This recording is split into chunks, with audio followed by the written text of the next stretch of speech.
সেই আধার রাতে আমরা গিয়েছিলাম।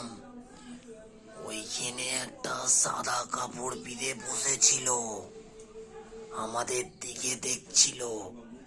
আমাদের যে এতই ভয় লাগছে, তোমাদের তো বলে বোঝাতে পারবো না।